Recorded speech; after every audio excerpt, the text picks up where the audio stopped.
What I find funny in a perversely amusing kind of way coming out of the mouth of Marianne Meade Ward here is, you seem to be very concerned that Geert Wilders would be provocative to people in the Muslims in the UK. Yet, what about people that are provocative about Christianity? What about people who routinely mock and vilify Christianity? I mean, just a few weeks ago we had Elton John saying he thinks that Jesus Christ was gay, right?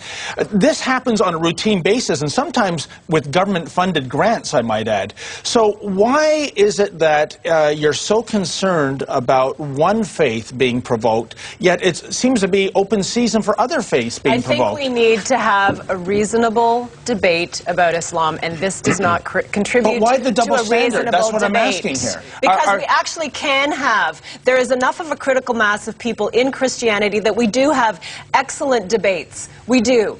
In Islam, though, as soon as you talk about Islam, everybody gets polarized, and it's crazy. Well, why is that? Hold on, Marianne, no, be careful of the straw man argument here.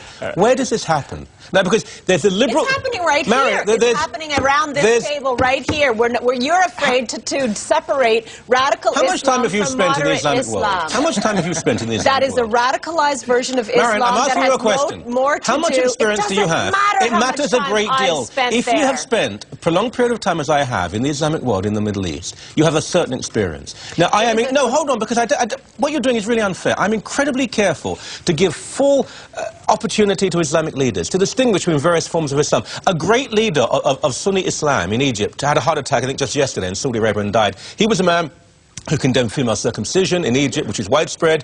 A fatwa against wearing the full face covering in class. He was condemned by millions for doing so. Believe me, I understand the nuances and differences within Islam, but you seem, and with all due respect, there are so many like you, you're terrified of in any way offending. He mentioned Elton John. No. He mentioned Elton John saying Jesus was gay. He has a perfect right to say that. Elton John may be a twit, but he has a perfect right to say it.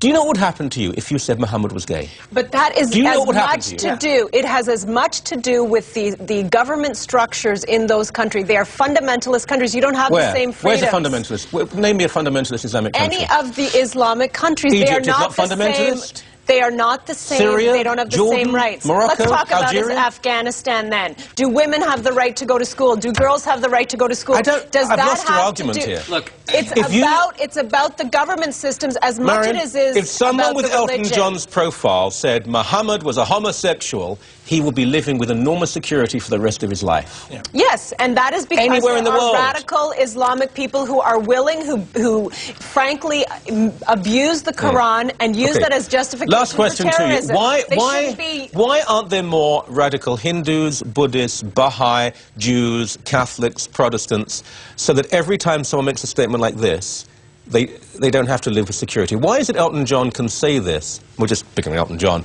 and not live in fear, but he couldn't say this about Muhammad? Why is it that other religions, not one, but all the other religions, seem to be far more moderate at this point than Islam does? Maybe they've had longer to sort out and a group of moderates to rise in numbers. We haven't got the critical mass of moderates. So we need another 500 years of Islam before that? It's not.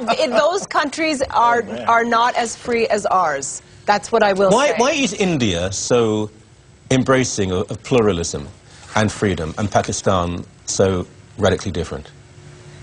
Well, I don't know. I don't know those countries well enough. Well, but what I do know is that because somebody in a religion or mass groups of people who happen to hold the weight of power in certain countries are radical, it doesn't mean that they are interpreting their own faith correctly. Just give me a couple of Islamic countries where they do embrace our ideas. This is not the point, Michael. It's not the point. No, it's precisely the point, Marianne. You are asking me why there are more radical fundamentalists in Islam than in other faiths, and you are suggesting by that question that it is something wrong with the faith. No, I'm stating it. I'm not suggesting it, I'm stating it. You would never accept that argument for Christianity, that if we find if we find some radical Christians like the guy who shot the abortion doctor, ding, ding, ding, ding. Does that... It had to happen. An abortion is being shot. Yep, the principle of your argument is that if I can just find a few radical Christians that I can slam We're 2.5 minutes. Christianity. Marianne, when we have maybe, I don't know, 300,000 abortion doctors shot, then I'll say, you know what? It's about numbers. It is just the same. It's about numbers. So because numbers has a lot to do with it. Ask the 500 Christians who were slaughtered 2 days ago in Nigeria. Ask the moderate. Back in a few moments on the Michael Corrin Show in a few moments' time. We'll see you very soon.